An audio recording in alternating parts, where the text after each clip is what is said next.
Taati dengan ketaatan, yuhibbu dia mencintai, wa yaqrubu dan dia mendekat. Hanya dengan ketaatanlah yang bisa menyebabkan kita jatuh cinta kepada Allah dan kita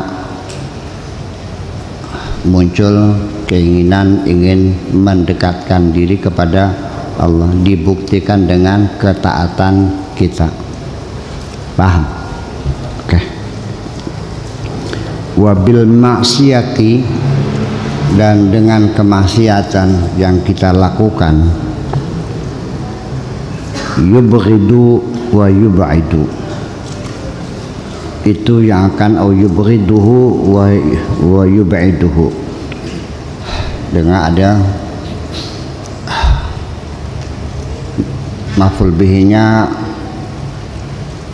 dhamir mustatar jawazan, tapi kalau di mabni majhulkan bisa saja wabil maksiati yubghadu wa yub'adu, dan dengan kemaksiatanlah dia akan dimarahi, kena marah Allah dan akan dijauhkan dari Allah. Bita'ati yahsul ans, dengan ketaatanlah dia akan mendapatkan satu kedamaian. Bil ma'siyati tahsulul wahsyah, akan menimbulkan kegelisahan. Ketaatan, kebenaran itu akan buat kita menjadi damai. Tapi kalau maksiat itu menimbulkan siksa di dalam hatimu. Jadi artinya ketika engkau melaksanakan kemaksiatan itu menyiksa dirimu sendiri. Karena perasaan berdosa itu kan terus membayang-bayangi kita, sehingga makan juga tidak lahap, tidur nggak nyenyak, debar jantung juga aneh, duk duk duk duk duk duk duk. Iya. Kalau percaya enggak ya udah nggak apa-apa. Terus akan maksiat teh. Iya. Li'anna man asa'a istauhasha, karena orang yang telah berbuat keburukan istauhasha, dia akan merasa menderita. Bimutaba'ati syar'i yahsulul khair, dengan mengikuti melaksanakan segala aturan-aturan syariat itu akan membawa kebaikan-kebaikan.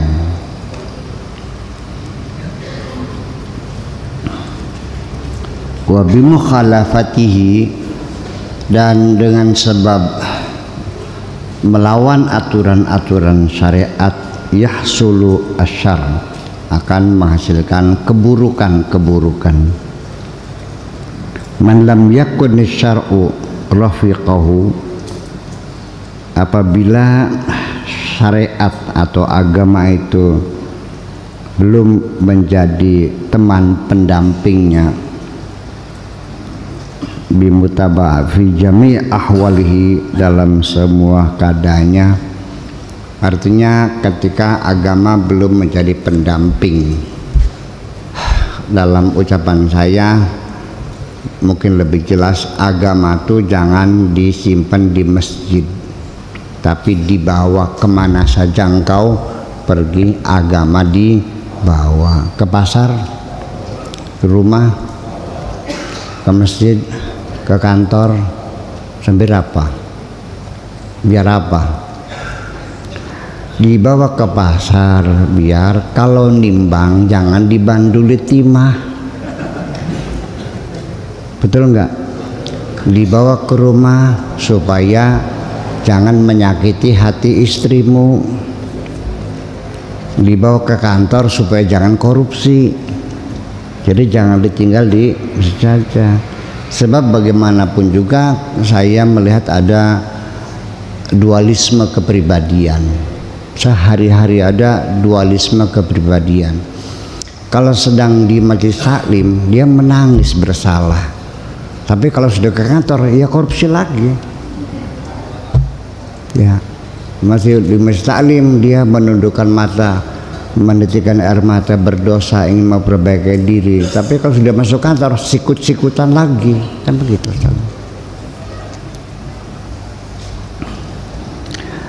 Itu maksudnya, man lam yakun asyar'u rafiqahu fi jam'i ahwalihi fahuwa halikun ma'al halikin, maka dia akan rusak.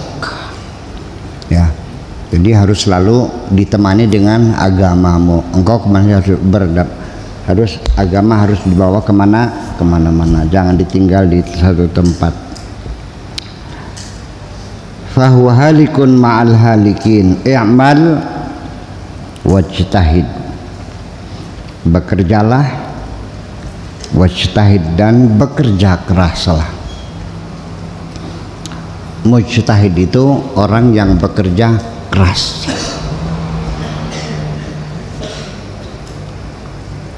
Tilmidun mujtahidun, murid yang rajin. Wala tatakil alal amali, dan jangan mengandalkan kemampuanmu dalam bekerja. Jangan mengandalkan kemampuanmu dapat bekerja. Yang penting bekerja saja, tetapi jangan mengandalkan kemampuanmu. Begini, kalau kamu terlalu mengandalkan kemampuan, ketika berhasil engkau akan menjadi sombong, ketika gagal kamu akan kecewa. Dua-duanya menjadi buruk. Jadi selalu kita sandarkan kemampuan kita ini kepada Allah juga. Semuanya bisa terjadi kalau sudah mendapat izin dari Allah. Kalau berhasil, sombongnya keluar. Iya. Kalau berhasil, lupa diri. Kalau gagal, gantung diri. Dua-duanya menjadi buruk.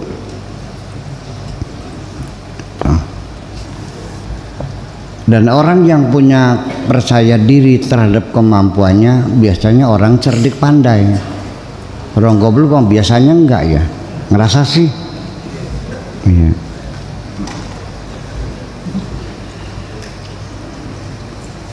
Fa inna tarika lil amali, tapi kalau kamu mengandalkan Allah tanpa berusaha, ya sama saja. Tami'un, artinya tamak, hanya angan-angan, ngayal namanya itu mah, bukan cita-cita.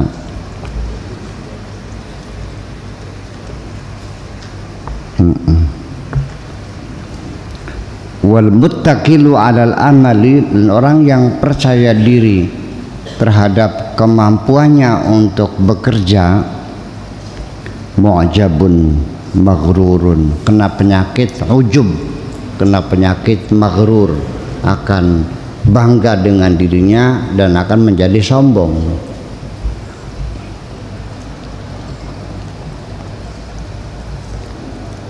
Wal khaliqu fa qaumun qiyamun bainad dunya wal akhirah. Orang-orang, ada sebagian orang yang berdirinya, posisinya di antara dunia dan akhirat. Wa qaumun qiyamun bainal jannat. In kunta zahidan, apabila engkau menjadi orang yang zuhud.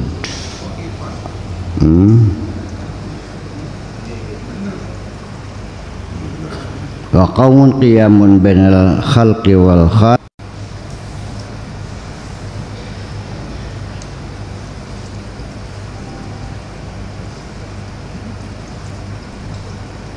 Mana?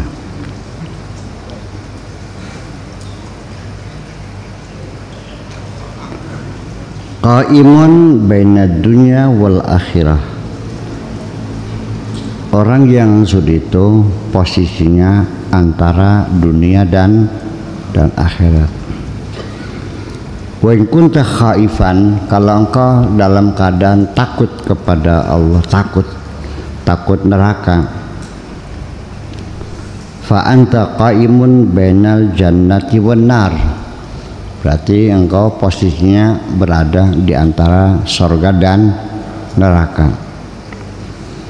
Wa in kunta arifan, kalau engkau sudah menjadi orang yang arif billah, fa anta qaimun bainal khalqi wal khaliq, di antara makhluk dan Tuhan.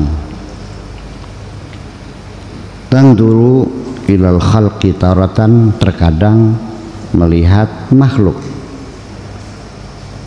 Wa ilal khaliqi ukhra, kadang-kadang juga melihat Tuhan. Masih pelarak pelirik, masih tengok kanan tengok kiri.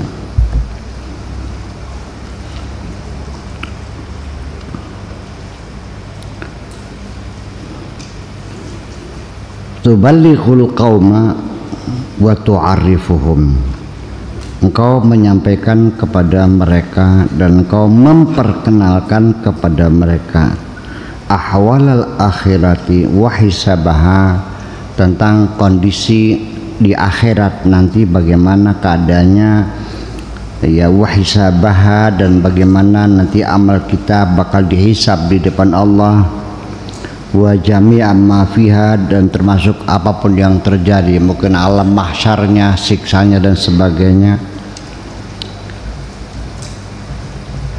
La, tidak demikian. Bal tukhbiru bima qad syahadta wa ra'aita, tetapi engkau akan memberitahukan apa yang telah kau saksikan dan apa yang telah engkau lihat.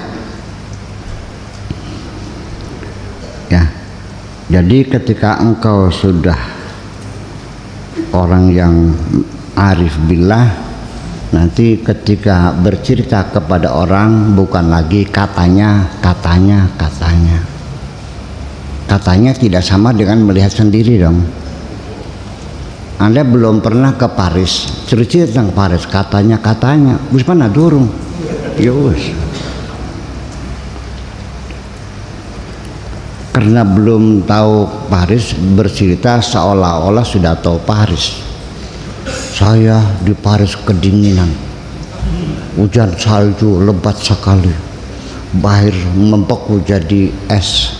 Saya bilang, kapan kamu ke Paris? Pada bulan Juni. Bohong, karena bulan Juni musim panas. Paham nggak? Iya. Jadi kalau katanya ya sudah, jangan maksa dong. Iya. Laisal khabar kal muayyana, hanya sekedar katanya tidak sama dengan telah melihat langsung. Al qaumu muntadziruna liqa Allah azza wa jalla, semua orang mereka adalah orang-orang yang menunggu, ingin ketemu dengan Allah subhanahu wa ta'ala azza wa jalla. Yatamannawna fi jami' awqati, mereka berharap setiap saat, fi jami' awqatihim, ing dalam sekabehane piro-piro waktune kaum, artinya misalnya setiap saat.